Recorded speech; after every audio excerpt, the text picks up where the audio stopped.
Detect করার চেষ্টা করবো ওই জায়গাটা। আমাদের দাদা অপূর্ব সুন্দর ভিডিও বানাচ্ছে, প্রচুর খাটনি করে ভিডিও তৈরি করছে।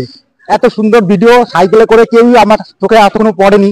দুনিয়ার বুকে যা পাপ করে গেলেন সেই পাপ থেকে উনি মুক্ত পাবেন, এরকম চিন্তা ভাবনা করে এই মুহূর্তে জাহান কোঠা কামান দেখলাম, ঠিক আছে, ঐতিহাসিক একটা নিদর্শন। তো এখন যাচ্ছি কাটরা মসজিদে।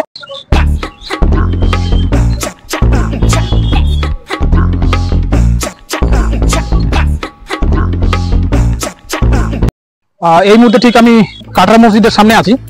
আর এটা মুর্শিদাবাদের একটা ঐতিহাসিক পর্যটন স্থল। মসজিদগুলোর মধ্যে এটা অন্যতম মসজিদ, যার নাম হচ্ছে কাটরা মসজিদ। এই কাটরা মসজিদ একটা জনপ্রিয় মসজিদ। এই মসজিদটা নির্মাণ করা হয়েছিল 1723 সাল এবং 1724 সালে, ঠিক আছে। এটা নির্মাণ করা হয়েছিল নবাব মুর্শিদ কুলি খানের বিশ্রামস্থল হিসাবে। এটা আজও দণ্ডায়মান। আর এটার কারুকার্য দেখার মতো। অনেকটা এলাকা জুড়ে এই কাটরা মসজিদটা অবস্থান করছে। কাটরা মসজিদের সমস্ত ভিউগুলো আপনাদের দেখাবো এক করে। মসজিদটি একটি বর্গাকৃতির স্তম্ভমূলের উপর নির্মিত। এটি ইট দিয়ে তৈরি এবং মসজিদটি সুদৃশ্য গম্বুজ দ্বারা বেষ্টিত। মুর্শিদ কুলি খান ঢাকা থেকে 1717 খ্রিস্টাব্দে রাজধানী স্থানান্তরিত করেন। তার নিজের নাম অনুসারে নতুন রাজধানীর নামকরণ করেন মুর্শিদাবাদ। এটির সবচেয়ে লক্ষণীয় বিষয় হলো দুই কোণার দুটি উঁচু টাওয়ার, যেগুলো বন্দুক স্থাপনের জন্য ছিদ্র রয়েছে। এগুলো ক্রমশ উপরের দিকে সরু হয়ে গিয়েছে। মসজিদের সামনের মিনার বা টাওয়ারগুলো 70 ফুট উচ্চতা বিশিষ্ট এবং চওড়ায় প্রায় 20 ফুট। সম্পূর্ণ মসজিদটি আকারে চতুর্ভুজাকৃতি।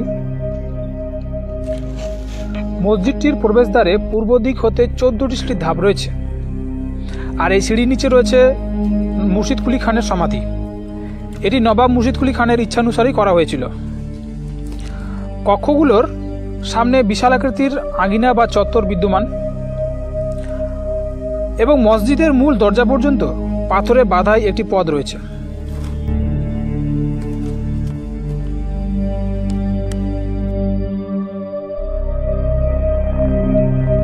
আমি এখন কাটরা মসজিদের ভিতরে আছি। এটা যে মিডিল পয়েন্ট কাটরা মসজিদের। আর এখানে কিছু কিছু গম্বুজ আছে, কিন্তু এই সমস্ত গম্বুজগুলো নষ্ট হয়ে গেছে প্রকৃতির চাপে। আর এখানে একটা গম্বুজ বেঁচে আছে অবশ্য, গম্বুজটা দেখতে পাচ্ছ। আর এই সমস্ত গম্বুজগুলো নষ্ট হয়ে গেছে। এটা একটা বিশাল বড় মসজিদ, ঠিক আছে। লাইফে এরকম মসজিদ আমি দেখিনি, এই প্রথমবার দেখছি। মানে মসজিদটা এত বড় যে আপনি এর পিছনে যদি ভালো করে আপনি যদি দেখেন, খুঁটে খুঁটে দেখেন, ঠিক আছে, তাহলে আপনার কমসে কম 1 থেকে 1.5 ঘন্টা সময় লেগে যাবে। মসজিদের ভিতরে মানে এতগুলো কক্ষ রয়েছে, আমি জানি না কক্ষগুলো কিসে, অনেকটা মন্দিরের মতো মনে হচ্ছে কক্ষগুলো, ঠিক আছে, যেখানে যেখানে আছে।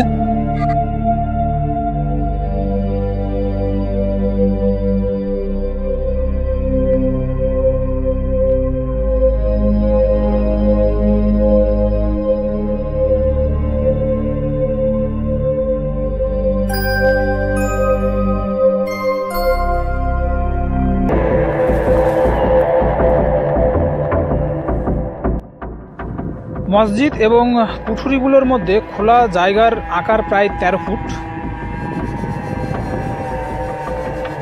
কিন্তু 1897 সালের ভূমিকম্পের কারণে এই গম্বুজগুলো অনেকটা নষ্ট প্রায়। তোমরা ইতিমধ্যে দেখতেই পাচ্ছ গম্বুজগুলো নষ্ট হয়ে গেছে।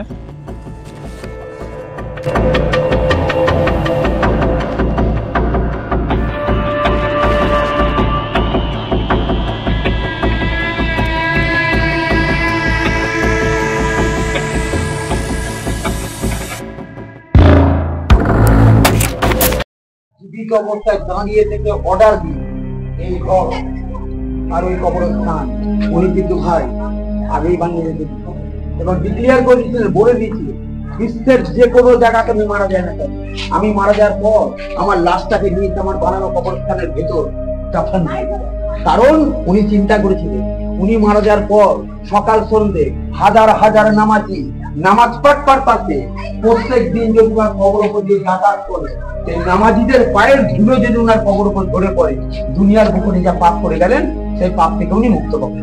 এরকম চিন্তা ভাবনা করে মেজারমেন্ট করে তার ঘর আর কবরস্থান উনি জীবিত অবস্থায় বানিয়ে রেখেছিলেন। তাই যে তোমাদের আমি উপরে বললাম না লোহার নেট খাঁচা, বলছিলাম তুমি মন্দির মসজিদ যাবা, তুমি জুতো পরে যাবা, জুতো খুলে যাবা, ওই জুতো খুলে লোহার খাঁচার উপর দিয়ে তুমি যখন মেন মসজিদে নামাজ পাঠ করতে যাবা, এক ফোঁটা সত্তার দানার মধ্যে ধুলে দিয়ে তোমার পা থেকে ঝরে পড়ে ওনার কবর উপরে।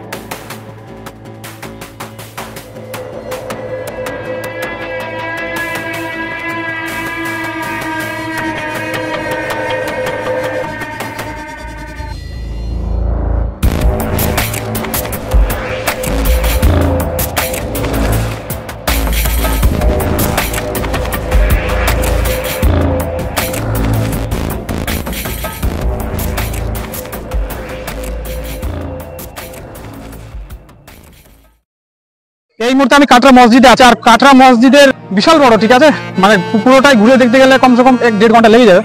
তো প্রচুর দর্শনার্থী হয়েছে আজকে, আর কিছু কিছু দর্শনার্থী আমার সাথে কথা বলার চেষ্টা করলো, ঠিক আছে। এই দাদা আছে, এসে ঠিক আছে দাদা। হ্যালো বন্ধুরা, নমস্কার।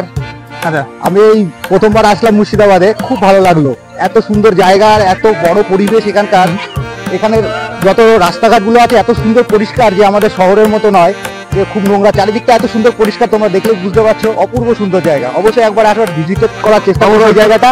আমাদের দাদা অপূর্ব সুন্দর ভিডিও বানাচ্ছে, প্রচুর খাটনি করে ভিডিও তৈরি করছে। এত সুন্দর ভিডিও সাইকেলে করে কেউই আমার চোখে এখনো পড়েনি, যারা এত সুন্দর ভিডিও সাইকেলে করতে পারে। এই দাদা অপূর্ব সুন্দর ভিডিও করছে, তোমরা সঙ্গে থেকে একটু ভিডিওগুলো দেখবার চেষ্টা করো। দাদা চ্যানেলটা সাবস্ক্রাইব করো। ধন্যবাদ। আচ্ছা, থ্যাংক ইউ।